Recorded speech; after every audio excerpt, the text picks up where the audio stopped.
The sky over the northern sea hung low, heavy with leaden clouds that dimmed the ocean into shades of steel. A thin mist clung to the surface of the waves, whispering against the hull of the Aurora Mercy, a deep-sea response vessel stationed just 20 miles from an active oil rig. Standing at the bow, marine biologist Dr. Elise adjusted her yellow life vest, her eyes scanning the grayed horizon through salt-splattered binoculars. She wasn't supposed to be here this long. The mission had been a 3-day environmental observation. It was now day 7, and this morning, the call had come. Unidentified mass surfacing, possible distress behavior, coordinates incoming. It was the kind of call that twisted Elise's gut into knots. She had seen too many things surface in agony, too many creatures entangled, blistered, blinded. And when the call included the words, "near oil discharge site," her hands had begun to shake. She glanced to her right. Lars, the team's dive coordinator, stood near the equipment hatch, arms crossed, already alert.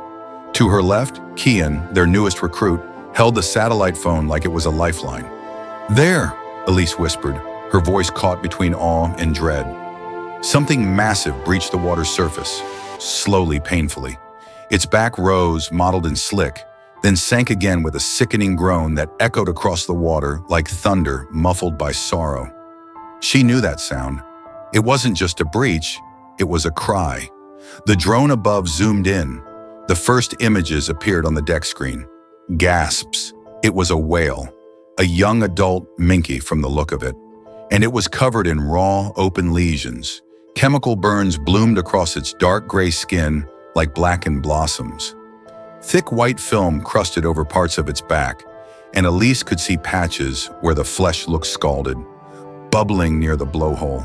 The surrounding water glistened with the telltale rainbow sheen of oil. "Chemical exposure," Elise muttered. "Petroleum dispersant, maybe even drilling fluid runoff." The oil rig wasn't far, close enough to see its massive arms turning, silently indifferent. The whale moved again, this time slower. Then it stopped, floating, not dead, but close. Elise clenched her fists. "We're going in." 10 minutes later, their small orange inflatable boat bounced across the choppy surface toward the whale. Elise rode up front, medical bag between her knees. Lars manned the engine while Kian prepared the rescue foam. As they neared the massive creature, Elise's breath caught. Up close, the wounds looked worse. Deep ridges of raw tissue carved across the back and sides. The whale barely flinched as they approached, its eyes half closed, breath labored. "She's not resisting," Lars said grimly. "She wants help." Elise reached forward, pressing the nozzle of the cold seawater sprayer against one of the worst lesions. The whale shivered beneath her hand. Kian followed with the foam application, an organic compound used to neutralize chemical burns. The foam hissed as it met the skin. Elise leaned in, whispering without meaning to, "You're not dying out here, not today." Behind them, the Aurora Mercy hummed. The crew had already begun lowering the platform hoist. They would need to bring her on board, quickly, because out here time wasn't on their side, and neither was the oil. The wind had shifted, not by much, but enough to peel the slick chemical sheen from the water's surface, spreading it like an oil-stained bruise across the sea. Back aboard the Aurora Mercy, the deck had become a flurry of motion. The hydraulic crane was groaning to life, its massive arm lowering a net cradle down toward the surface where the wounded whale floated, silent and surrendered. No one spoke, because this wasn't just a rescue, it was a reckoning.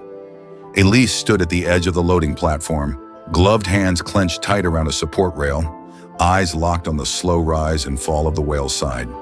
Each breath it took was shallow, delayed, as if the creature had to convince itself to keep going. She whispered without realizing, "Hold on, girl, just a little longer." Below, divers swam carefully around the whale's body, guiding the sling into position with padded straps and soft rope. The ocean, usually indifferent, felt hushed, as if watching. The crane lifted, slow and deliberate, groaning with the weight of trust and suffering. Salt water spilled from the net as the whale ascended, glistening under the muted sky. Her injuries were clearer now, raw slashes along her spine, thick patches of blistered skin and blackened tissue that looked like melted rubber. Elise felt her chest tighten. This wasn't a wound from nature. This was man-made. This was negligence and profit carved into flesh. Once on deck, the team worked fast.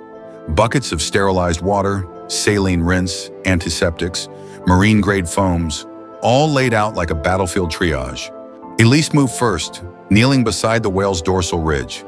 Her gloves trembled slightly as she sprayed the first solution, watching the foam bubble and hiss against the chemical burns. The whale shuddered but didn't move away. Instead, its massive eye fluttered open, then closed again with a kind of resigned relief. Lars and Kian worked in tandem beside her, disinfecting the edges of the largest wounds, gently blotting with sea-soaked cloths, whispering to the animal without realizing. "You're okay now," Kian murmured. "We got you." From a nearby station, one of the crew members passed them the therapeutic bands, white stretchable wraps designed to seal wounds and insulate the skin during recovery. Elise pressed one over a particularly deep burn, smoothing it with her palm. "This'll help you heal," she whispered. The whale didn't make a sound, but something about the way her body stopped trembling, just for a moment, felt like trust. Hours passed. The ship's red hull glistened with water and foam. Blood had been scrubbed from the deck, buckets refilled, supplies exhausted and restocked. Above, the sky began to break open with pale strands of gold, a slow Arctic sunrise unfurling across the sea. Elise stood back, eyes heavy, arms aching, watching as the last band was secured. The whale's breathing had steadied. Not strong, but steady. That was enough. And then, something unexpected. The whale let out a long, low exhale. It wasn't loud, it wasn't desperate. It was calm, like a sigh. The entire crew froze. They turned toward the sound, and for a heartbeat, everything was still. The wind, the waves, the oil rig looming behind them.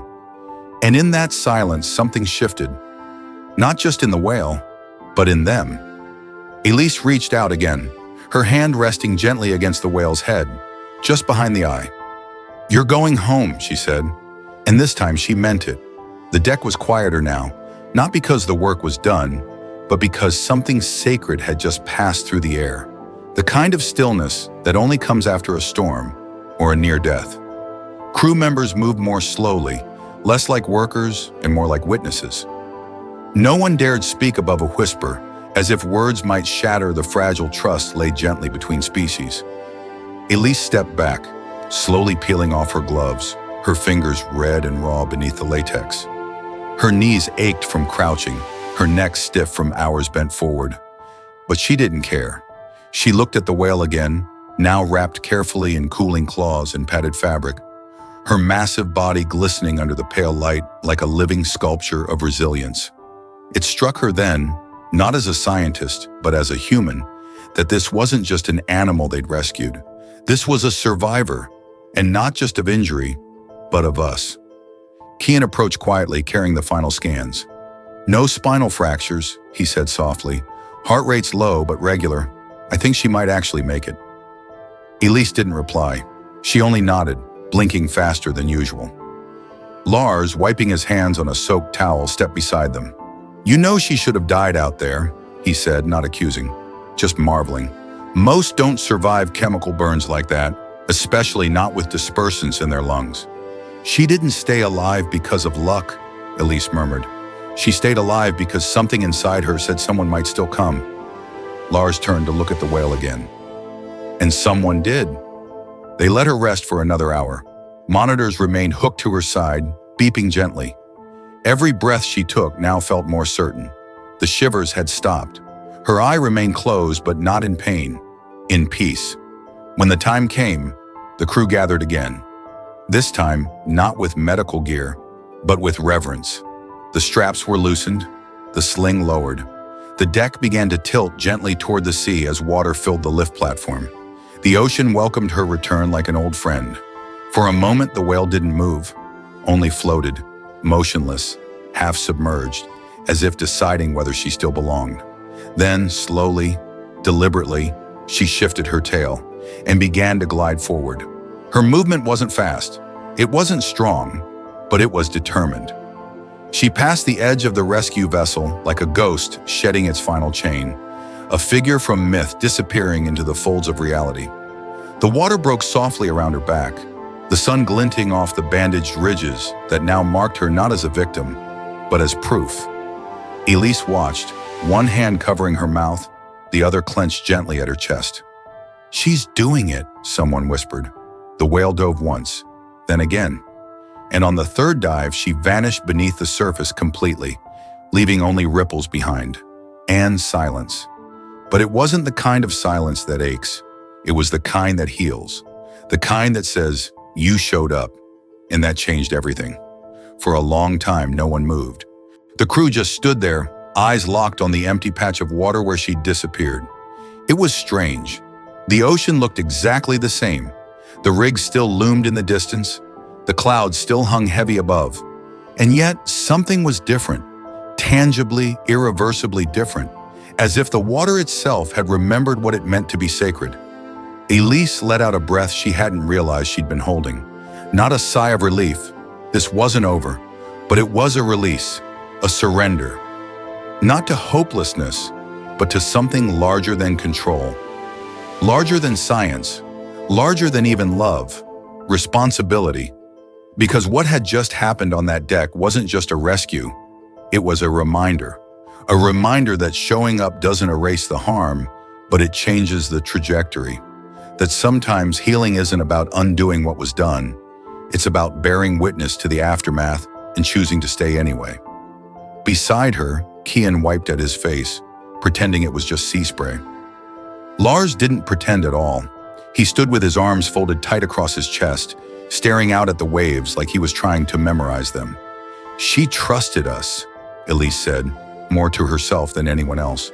"She didn't have a choice," Lars replied. Then after a beat, he added softer, "But maybe she did." Maybe choosing not to fight was a kind of trust. And Elise nodded, because she understood what he meant. The whale hadn't struggled, hadn't lashed out, not once. Even in agony, even when her body was being lifted and handled and bound and treated, she had allowed it. She had allowed them. That kind of trust was rare, and it was a debt. Back inside the medical bay, someone turned off the monitors. The beeping stopped. The overhead lights dimmed, and in that quiet, Elise walked to the back of the ship, where the observation deck overlooked the open sea. The last light of day stretched across the water in golden ribbons. The clouds had broken slightly, just enough to let something warm filter through. She placed both hands on the railing and whispered to the wind, "Thank you for staying." She didn't know if the whale could hear her, but that wasn't the point. Sometimes words aren't meant to reach ears, they're meant to reach hearts. And out there, somewhere beneath the quiet waves, something heard her, or maybe it just remembered. Because long after the ship began turning back toward land, long after the rescue gear was packed, and the lights of the oil rig dimmed in the distance, a shadow followed them, just beneath the surface. Not close enough to be seen clearly, but close enough to be felt, like a presence, like a pulse, like a promise. Not the kind that's spoken, the kind that lives in silence, in return, in presence. Elise didn't mention it to anyone, not at first, not when she saw the faint movement in the water trailing them. Not when the sonar picked up a slow echo beneath the vessel, one that matched the rhythm of something massive and very much alive. She didn't need to, because sometimes truth doesn't require proof. It only needs to be felt. But the others noticed too. Kian, while checking the underwater drones, caught a flicker in the frame. Not a full image, just a shape, a blur of movement, a shimmer where no light should be. And Lars, silent as always, found himself returning to the observation deck again and again, lingering longer each time. No one said it out loud, but all of them knew. She hadn't gone far. She was still there, not out of fear, but choice, following, watching, maybe even guarding. It wasn't dependence. It wasn't trauma bonding. It was something else. It was gratitude. It was her way of saying, "I saw what you did, and I'm not forgetting." Elise would lie awake in her cabin some nights, the hum of the ship beneath her, the ocean stretching in every direction, and she'd wonder how many others like her had been lost, alone, unseen. How many cries had gone unanswered? How many had given up just moments before someone finally showed up? And how different would the world be if we listened sooner? She remembered the first time she ever saw a whale, back when she was 6, standing on the deck of a ferry off the coast of Oregon. A gray whale had surfaced right beside them, spouting a thick burst of mist into the air. She'd screamed, not in fear, but wonder. Her mother had laughed, wrapped her arms around her and whispered, "That's the sound of something older than you'll ever be. Respect it."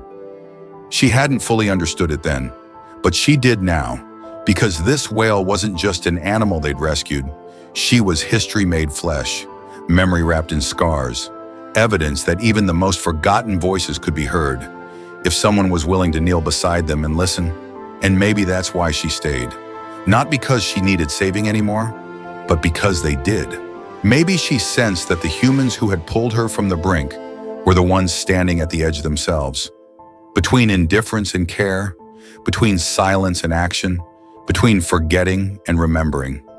And maybe she chose to stay close just long enough to tip them in the right direction. Not by force, not by sound, but by example. By showing what healing looked like. Slow, scarred, imperfect, but possible. Like a promise kept. Like a promise kept. The kind that doesn't announce itself with fanfare, but lingers quietly, like breath in cold air or a ripple after something deep has passed beneath the surface. The Aurora Mercy pressed on toward shore, but no one on board felt entirely ready to return.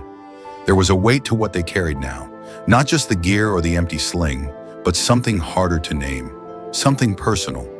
It was in the way Lars coiled the ropes a little slower, or how Kian left the observation drone running longer than necessary, just in case she passed beneath again. It was in Elise's silence, in the way her hands rested on the railing without tension, her fingers open to the wind as though hoping to catch something not quite physical. They all felt it, that invisible tether between them and the creature they had helped, a tether made not of obligation, but of shared experience. And even as the coast came into view, its cliffs jagged and familiar, the sense of departure didn't feel like an ending. It felt like a beginning, wearing the costume of a farewell. Elise spent the last hour of the return voyage standing alone at the stern, watching the horizon, searching not for movement, but for meaning. She thought of all the things they didn't see, how much suffering went unnoticed because it happened far away, or below the surface, or behind profits and paperwork. But this had broken through. This had risen up in agony and been met with care, and care had made a difference. When the harbor neared and the ship's radio crackled with protocol, she didn't flinch. She turned and headed below deck, ready to debrief, to write reports, to justify their actions in the language of science and logistics. But in her chest, she carried something far less clinical. She carried proof. Not in data points or charts, but in memory, in a look, in a shiver stilled by a hand, in a presence that lingered just beneath the waves long after the rescue was done. That was the part she knew she'd never forget, because sometimes what we save is not just what's in front of us. Sometimes we save the part of ourselves that still believes in showing up, in doing something, in refusing to walk away just because it's hard, or because it's late, or because it might not change everything. Because even if it doesn't change everything, it can change something. And sometimes something is enough. That whale would swim again, would dive and feed and cross deep trenches no human eye would ever see. She might never surface near people again. She might vanish into the wild with no trace. And that was okay, because she owed them nothing. She had already given them more than they ever expected. She reminded them what it looked like to suffer with dignity, to accept help without shame, to heal without forgetting, and maybe, just maybe, to forgive. That was her legacy. Not just survival, but transformation. And for Elise, that was more than enough, because it had to be. She knew there would be no ribbon-cutting ceremony, no headlines, no viral footage of their efforts. The rescue would be logged in a report, archived under a case number, buried beneath bureaucratic noise. But some stories weren't meant to be shouted. Some stories were meant to be remembered in silence, in the way a hand moves without being asked, or how someone stays up through the night just in case they're needed again.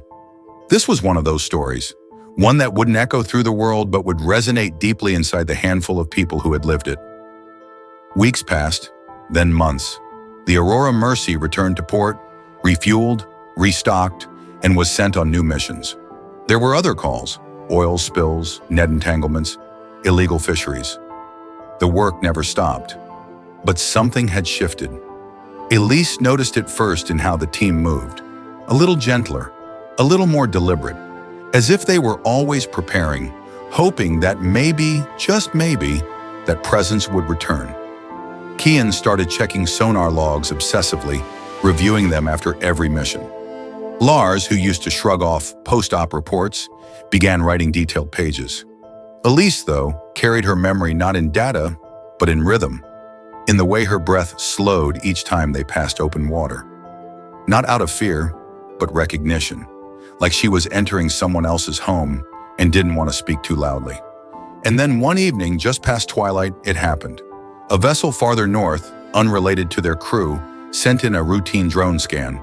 At first, the image looked like nothing. A patch of ocean. Then clearer, a dorsal ridge, scars along the spine. Bandaged once, now healed in streaks of pale silver. The whale swam alongside another, smaller, younger, maybe a calf, or maybe just another survivor drawn to her quiet gravity.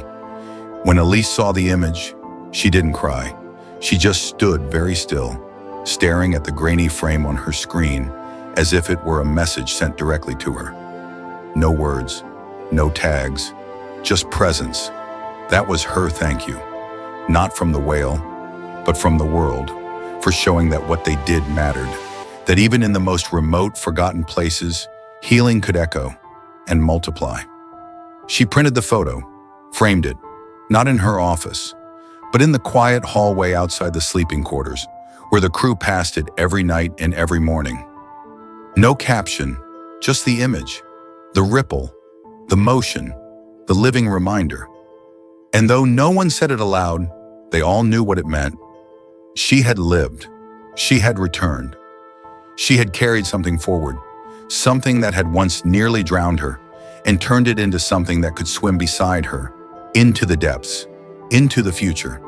The sea was still, not perfectly calm, but steady, as if it too had taken a long breath and finally released it. Somewhere far from the rig, far from the lights and machinery and noise of human interference, the whale swam again, no longer under observation, no longer held or tethered or treated, just moving. Not to escape, not to recover, but simply because she could. And perhaps that more than anything was the miracle. Not the rescue, not the survival, but the return to being. She left no trail. There were no markers, no signals. Only the occasional breach, a spout of mist into the open sky, and then the ripple of her descent back into a world deeper than anyone aboard the Aurora Mercy would ever reach. But her presence lingered, in memory, in motion, in the way the crew now spoke with quiet reverence when they passed through those waters again. For Elise, life didn't change in loud, dramatic ways after the rescue. She still reviewed sonar logs, still ran post-rescue reports, still kept her boots by the door, worn and ready. But there was something different in her now, a steadiness where doubt used to live, a belief not in perfection or control, but in effort, in showing up, in trying, even when the odds said don't. She didn't need to see the whale again, because the point had never been reunion. The point was that the whale got to decide whether there would be one, and she had chosen to live. That choice, in the end, was the most powerful thing Elise had ever witnessed. It was a reminder that healing doesn't always mean returning to what was lost. Sometimes it means stepping forward, scarred but unbroken, into something new, something freer, something unknown. Out there in the cold blue vastness, a creature who had once been dragged from death now swam under open sky. Not for science, not for spectacle, but for herself. And Elise?